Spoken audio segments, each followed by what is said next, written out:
Ladies and gentlemen, welcome to my final 2023-2024 NFL record prediction video. For those who missed Monday's video, I asked you guys if it was okay for me to do this. I got an overwhelmingly positive response, so that's why. I don't mean to be repetitive. However, first time I did this like 3 months ago, I think I was just kind of in off-season fever. I had my hopes a little bit high for every team. The placements weren't all that off. I still agree with the division placements. You know, there's a couple I want to switch up, but I just gave teams way too many wins. I was too generous is what I'm saying. So today we are fixing that. However, as always, before we hop into the video, don't forget to use code WyattzWorld on G Fuel or Prize Picks, where you can save a discount on any G Fuel products or match up to $100 of your first deposit. Don't forget to take advantage of the Dak Prescott free square. It is a free win to any entry, unless he gets hurt on the first play. I mean, I just have to say that because what if it actually happened? Anyway, that's all I got. Let's get into the video.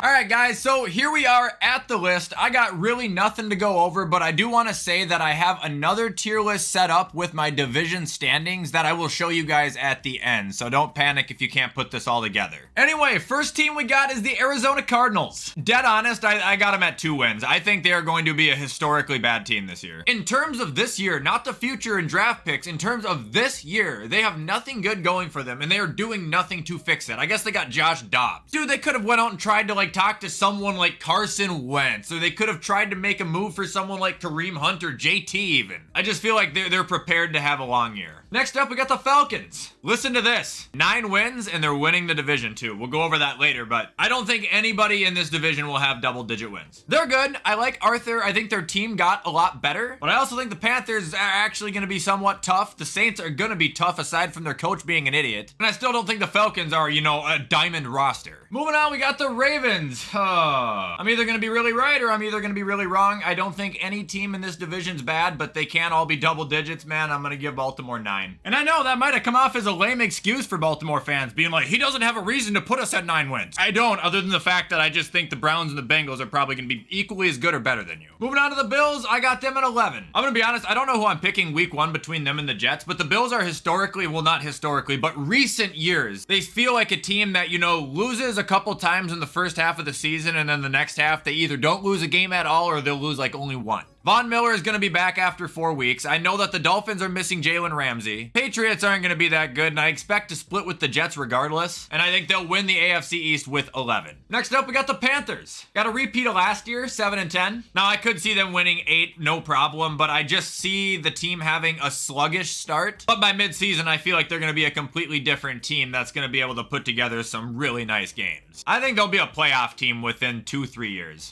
Moving on, we got the Bears. 6. Yeah, I know, I've been volleying between 6 and 7 all offseason, but Justin Fields' passing has really kind of scared me a little bit. No matter what, they'll be able to run the ball. No matter what, they'll score. No matter what, their defense has taken a massive improvement. But damn, man, if he has games where he absolutely can't pass, they will not win. Now we got the Bengals. Got them at 11 as well. Okay, I do think at one point I had the Browns winning that division this year, but I will admit I'm drinking the Browns Kool-Aid still, but I'm not smoking it anymore, so I've come down a little bit. But actually, though, I think 11 wins is appropriate for the Bengals. Yeah, they lost Jesse Bates. They lost their safeties. Aside from that, they got a great offensive lineman in Orlando Brown. They drafted that defensive end, and I think they got a couple corners, too, in the draft. They'll win the division. They're going to be just fine. Now we are on to the Browns. 9. This division, I think, is going to be tough, man. However, I legitimately do believe Cleveland will be a competitor this year. They will be a contender of some degree. And I know some of you guys got to be thinking, how do you have a team at 9 in your power rankings only getting 9 wins? Roster? Yeah, I think it's a gem. Doesn't mean it's operated like a gem, though. Up next, we got Dallas. 11 wins. The team is too good to fail. Their offense got better, their defense got better, and they were already elite. Now, the one bad thing about it is I also think every team in their division got better, so I do think they will run into some trouble. But more times than none, this is going to be a team that just kicks your ass. And now it's time for Denver. 10 wins. I'm doubling down on this. If the Broncos do not win 10 games this year, I will fly to Colorado and take a selfie in front of the football stadium wearing a clown wig. Blow it up.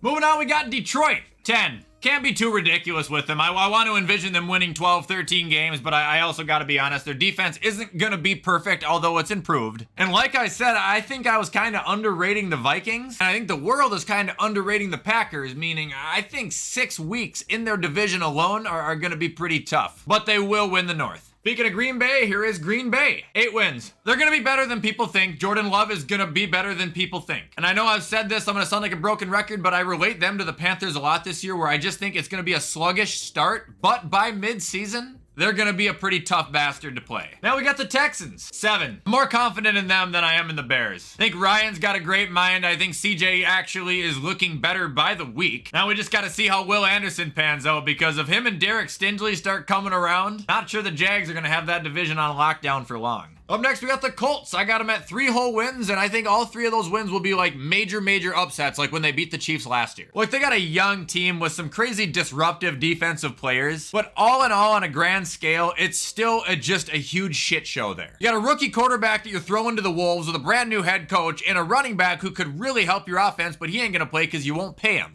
Good luck. Now we got Jacksonville, 10 wins. Still think they're gonna win the division, but I feel like I've been underrating the Titans, where they can put up a fight with Jacksonville. The Texans are going to be better. And the Jags, I mean, as good as they are, still aren't a perfect team, man. That defense can be easily cracked and exposed. Really hope this is a big year for Trayvon Walker.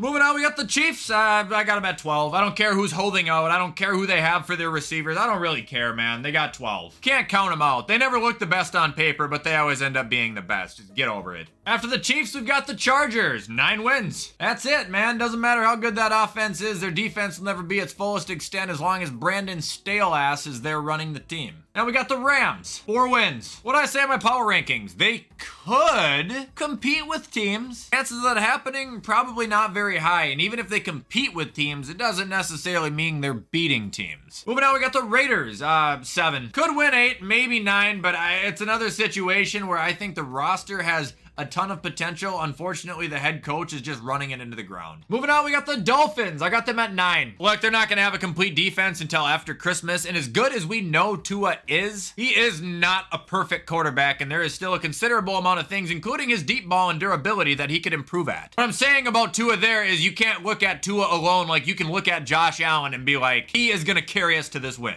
Moving on, we got the Vikings. I got them at 9 wins too. Look, they're going to be a tough team in the aspect that in order to beat them, you're going to have to score probably a minimum of 30 points. But their defense is still not going to be good, and that was their problem last year. And the reason I don't even have them close to 13 wins, because they shouldn't have won 13 last year. I don't hate them, that's just the truth.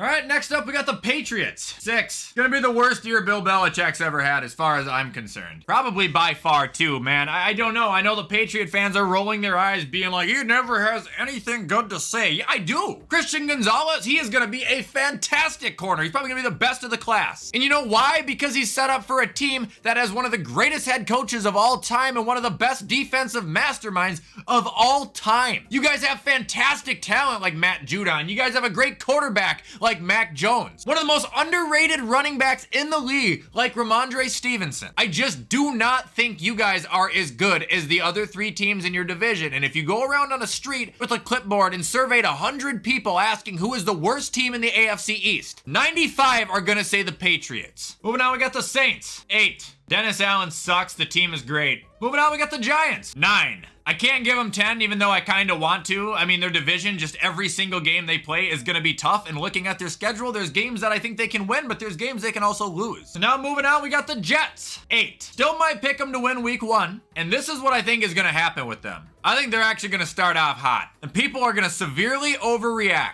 And then teams are going to get healthy, they're going to get figured out, and they're going to get their asses kicked the last half of the season. At least, it's what I hope. Now we got the Eagles, 12. Like I said, objectively, they have a much better roster than Kansas City, but Kansas City will always be number 1 to me as long as they're doing what they're doing, and that's winning the damn ring, regardless who they have, as long as they have the big 3. But Philly will also win 12 games. I could even see them winning 13. Now we've got the Steelers, and this is the only pick here that I hate it. I know it's not right, and it makes no sense, but I have them at 8. I just can't see a division where one team has 11 wins and then 3 have 9. And my heart also tells me that Kenny Pickett, even though he looked like a cyborg in preseason, that's not going to completely correlate over into the main games for 17 weeks straight. Not worth yelling at me about, though. I know I'm wrong on this one. I know I'm underrating you guys. I know.